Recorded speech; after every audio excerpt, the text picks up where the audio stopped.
Om Swastiastu. Assalamualaikum warahmatullahi wabarakatuh. Perkenalkan, nama saya Muhammad Abdul Aziz, NIM 1611011024. Di sini saya akan mempresentasikan proposal skripsi saya berjudul Aktivitas Konseling Kognitif Behavior dengan Teknik Restruktur Pikiran untuk meningkatkan stabilitas siswa. Yang terhormat, Profesor Dr. Ikut Dasan MPD-Kon selaku pembimbing 1, kemudian Dr. Kadek Suranate MPD-Kon selaku pembimbing 2. Langsung saja, yang melatar belakangi proposal skripsi saya yaitu dilihat dari interaksi guru saat proses pembelajaran berlangsung berdasarkan hasil observasi wawancara, pemantauan buku harian, hasil koreksi jawaban kuesioner siswa, dan pemantauan buku harian pribadi siswa. Terdapat ditemukan fenomena seperti melanggar perintah atau aturan guru, melanggar aturan yang berlaku di sekolah seperti disiplin, menentang perintah guru saat proses pembelajaran, sulit mengikuti aturan tugas dan pelajaran, kemudian mengabaikan saran-saran dari orang lain, menghiraukan saran-saran dari orang lain, hanya peduli terhadap diri sendiri, mengabaikan petunjuk yang diterapkan di sekolah, menghiraukan petunjuk soal ujian, serta menentang dan tidak peduli aturan sekolah yang berlaku di sekolah.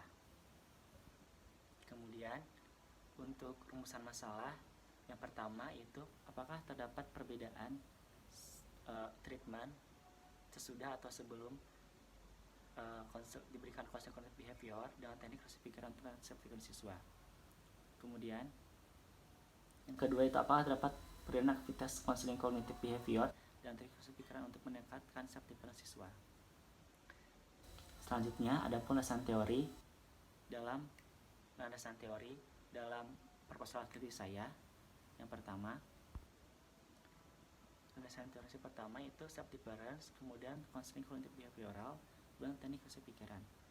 Self-difference adalah karakteristik untuk mentaati perintah atau aturan, menerima saran orang lain, serta masalah petunjuk yang berlaku. Adapun indikator yang terdapat dalam self-difference pertama, mentaati perintah dan aturan, mendapat keterangan apa yang diinginkan orang lain, mengikuti petunjuk dan mengerjakan apa yang diharapkannya. Kemudian konseling kognitif behavioral adalah suatu teori konseling yang menekankan pada tingkah laku dan kognitif manusia yang pada dasarnya dibentuk dan ditentukan oleh lingkungan dan segenap tingkah lakunya. Itu dipelajari atau diperboleh karena proses latihan dan pemikirannya. Kemudian untuk teknik restruktur pikiran, yaitu suatu teknik yang menghasilkan kebiasaan baru pada konseli yang konseli dalam berpikir, merasa, bertindak dengan cara mengidentifikasi kebiasaan bermasalah, memberi label pada kebiasaan tersebut, dan berganti tanggapan atau persepsi diri yang negatif, irasional menjadi rasional atau realistis. Adapun tahapan-tahapan dalam teknik restruktur pikiran, yang pertama ada tahapan asesmen dan diagnosa, yang kedua mengidentifikasi pemikiran-pemikiran negatif remaja, kemudian memonitor pikiran-pikiran remaja menjadi talk record, dan intervensi pemikiran-pikiran negatif remaja menjadi pemikiran yang positif. Selanjutnya, kerangka berpikir dalam upaya membantu siswa mengatasi stabilitas yang rendah. Pertama, mengidentifikasi yang bermasalah dalam pertanyaan ini berfokus pada penyelesaian suatu tugas. Kedua, melatih siswa membentuk pemikiran-pemikiran baru yang lebih positif. Kemudian mengenalkan latihan penguatan positif untuk konseli agar konseli mampu menghargai keberhasilan sendiri. Kemudian individu belajar mengubah tingkah laku sesuai dengan pemikiran-pemikiran baru yang telah dibentuk.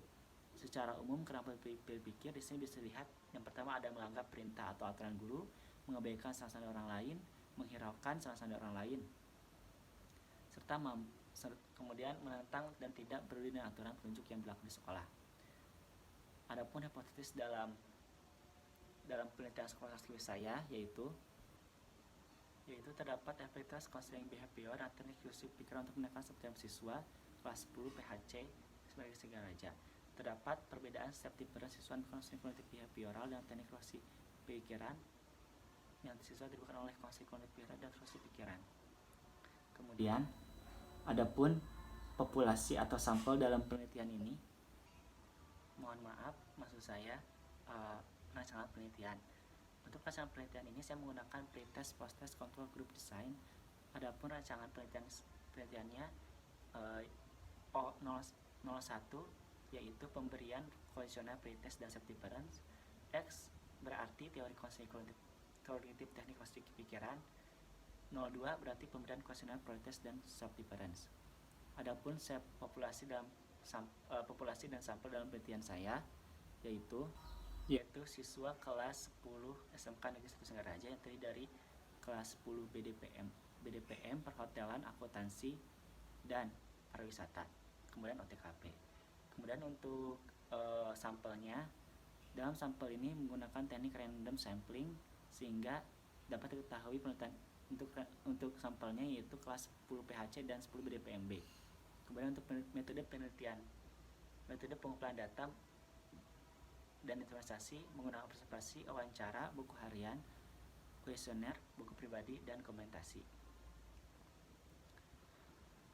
Kemudian untuk teknik analisis data, saya menggunakan teknik analisa yaitu program JAS untuk menguji normalisasi, sebaran data, dan uji normalisasi.